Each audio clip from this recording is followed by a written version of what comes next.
It's summer, a time of sweat, mosquitoes, and fruit. Most people who aren't critical of seasons think of this as their favorite, but I have to critique everything, so not that big of a fan. It's not that I want to dislike summer. I mean, I've tried getting in the mood and it isn't working. What I need is something that can show me the amazingness of summer, but I don't want to leave my house, so I need something that has some sort of recognizable character in it, like Charlie Brown or someone. Yeah, I guess Mario could work, too. Super Mario Sunshine is the second 3D Mario game ever made. Released on the GameCube in 2002, it may have started development as a sequel to Super Mario 64 for the failed 64DD, a disk drive for the N64 that only released in Japan and bombed hard. There's not like a ton that's known about the game's early days of development.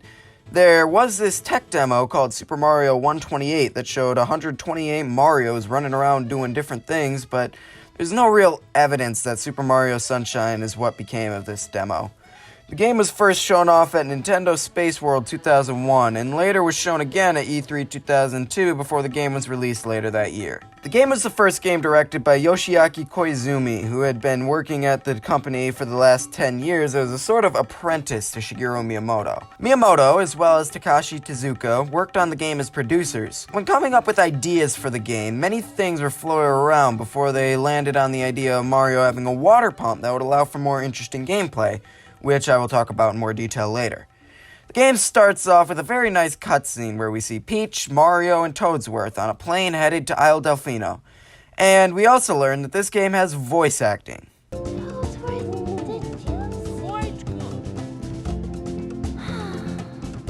Don't do that! The voice acting in this game makes me really uncomfortable. I prefer when the only words in Peach's vocabulary are help and Mario. Anyway, they land to see that the runway has been vandalized. Mario finds a water pump named Flood and uses it to clean up all the paint. However, Mario ends up getting blamed for the vandalism and is arrested. Or he could be an arsonist, it's a little unclear. Mario is framed for the vandalism and is subsequently tasked with community service and must save the shrine sprites by cleaning up Isle Delfino. That's pretty much it for his story. Bowser Jr. shows up at a later point and kidnaps Peach, but that happens all the time. It shouldn't be a surprise to you at this point. The story is a lot more complex than Mario 64's, which was basically just, Bowser's here, go deal with him. So it is a welcome change. Along with that, we have Isle Delfino, easily one of the best locations for a Mario game ever. It really does feel like a summer paradise with how much there is to do and look at. Wow, this game seems to be doing it all great so far. I mean, it's got a fun story, a great world. All that's left is for the game to be fun to play. Super Mario Sunshine is one of the most difficult games to control I've ever played.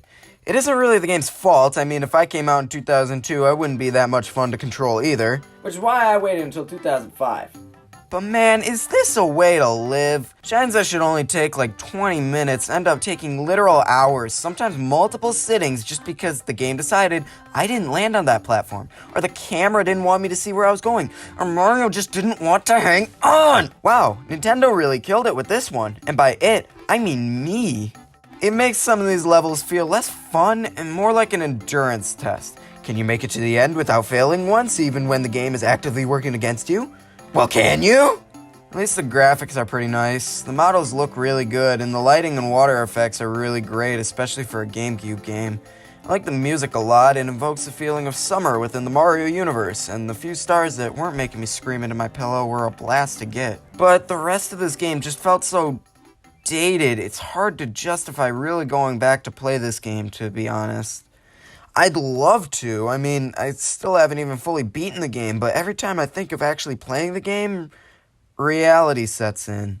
Despite its many, many problems, I would still say I enjoyed my time with this game. Particularly, I loved how innovative it was as a 3D Mario game. The Flood Pack you get at the beginning of the game allows for puzzles and platforming that I wouldn't have ever even thought possible after Super Mario 64. The game's story is one of the better stories for a Mario game. Well, that isn't really saying much considering many of the stories are just Mushroom Kingdom has a terrorist problem for the millionth time. It's always really nice to see a Mario game that has a story where the characters actually feel like characters. Super Mario 64 placed a rough outline for the series to build off of, and Super Mario Sunshine refined that outline so that the next 3D Mario game could take the foundation set by the previous two games and build a skyscraper out of it. But that's a story for another time. So, Mario Sunshine. Is it a good game?